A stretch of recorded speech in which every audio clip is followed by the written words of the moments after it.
Hi, hope you're having a great day and it gets even better from here. So one question that a lot of CAT aspirants have and a lot of you share with me is कि कितने mocks देने चाहिए CAT की preparation में. What is the number of mock CATs or air CATs at MBA Guru that you should be appearing for? What is the optimal number? What is the right number? Now first, the usual disclaimer, that number will vary from person to person. A lot of times when you read about success stories, there are students who've scored 100 percentile or a 99.99 percentile and they say हमने तो बस test series की 2 जगह से की, हर रोज mock लिखा या हर 2 दिन में एक मॉक के लिए अपेयर किया. तो मैं आपको बोलूंगा, unless you are in that league in terms of talent or brightness or aptitude in exams such as CAT is concerned, अगर हम जो नॉर्मल लोग हैं उनकी बात करें तो उनके लिए वो स्ट्रैटेजी कारगर सिद्ध नहीं होगी. Because these people who are sharing their experience of having just taken a very high number of mocks probably did not need to do anything else. They were already above a certain threshold level. They were probably destined for that extremely high percentile, and it was just a matter of staying in touch or staying warmed up for them, and that's what they did through mocks. So for most of us, that strategy is unlikely to work. But you can think about it, whether you are at that level and whether it makes sense for you to appear for so many mocks. So having got that out of the way, what's the right number then? A few factors for you to keep in mind.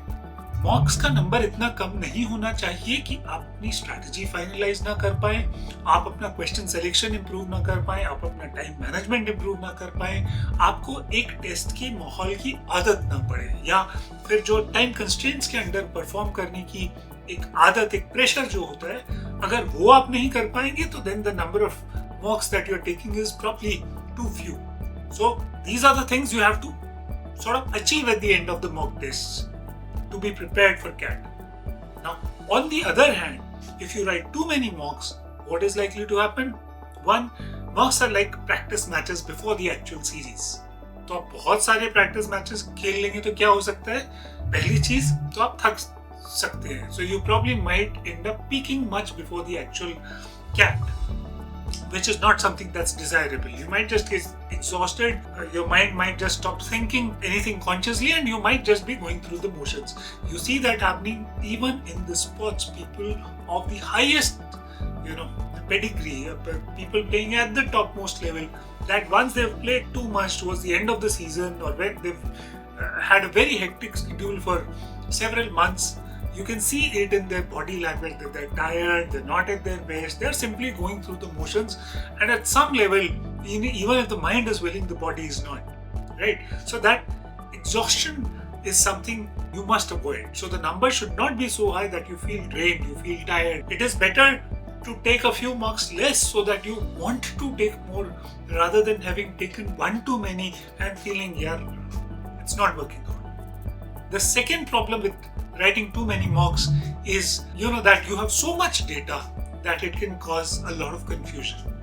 Because if you're writing a lot of tests, from every test, if you're doing a lot of analysis, you're getting data. Sometimes the data will even be conflicting, and a strategy that has worked for you in, a few marks doesn't work in a specific test, you end up getting confused.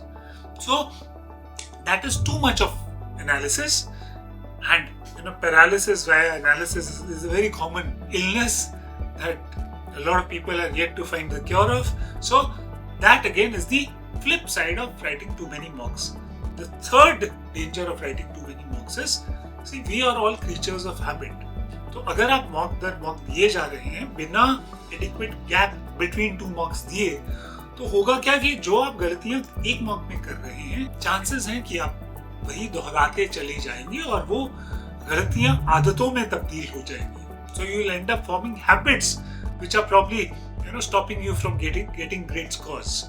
So to avoid that also, it's important to have an adequate gap between mocks.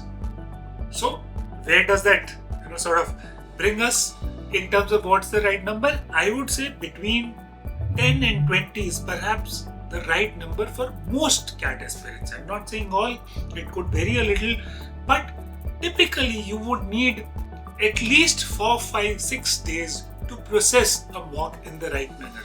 Now what do I mean by that? आपने mock दिया, आपको उसके बाद जो questions mock में आपने attempt नहीं किए, आपको वो भी एक और अलग mock की तरह करनी चाहिए ताकि आपका अच्छे क्वेश्चंस को एक्सपोजर बढ़े, आपकी क्वेश्चन सिलेक्शन इंप्रूव हो, आपको पता चले यार ये वाला क्वेश्चन मुझे कर लेना चाहिए था बट उस टाइम मैंने because of paucity of time और whatever the reason I didn't attempt it. So that's a lesson that will help you improve, right? So once you've attempted that also, then you sit down to analyze. Analysis of a mock typically takes 3x the time that you spend in actually writing or taking the mock. So that's another at least 1 more days of effort. अब उससे अगर कुछ 2-3 चीजें निकल के आई हैं जो आपको अगले मॉक से पहले ठीक करनी है तो आपको उनके लिए भी वक्त चाहिए, तो शायद 2 से 3 दिन आपको उसके लिए भी चाहिए, 1-2 दिन आपको बीच में ब्रेक भी चाहिए so that you're not really doing anything and you're refreshing yourself, re-energizing yourself before the next mock. So if you undertake this entire loop, it will take about 6-7 days per mock for you to be able to make best use of that experience. So in a sense, the number of weeks can probably be a good benchmark for you to look at the number of mocks that you should be looking to attempt here on.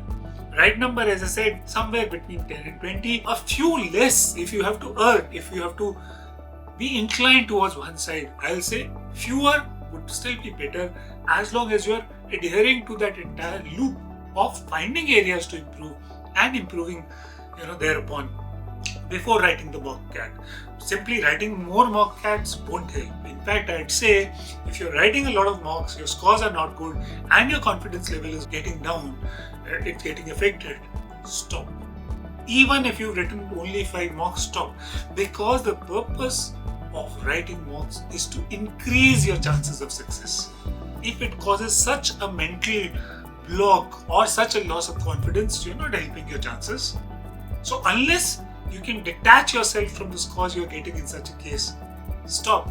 Just go out there. You might just be better off, going directly into the CAT and giving it your best shot. Right? So it's important for you to understand why are you writing mocks. You're writing those to improve your chances of success, maximize them. So do only to the extent that it helps you and in a manner that it helps you. That's it for now in this video. Hope you found some of the inputs useful. Yes, so please do like the video, share it among your friends who might be facing similar anxiety issues about what is the right number of mocks they should be writing.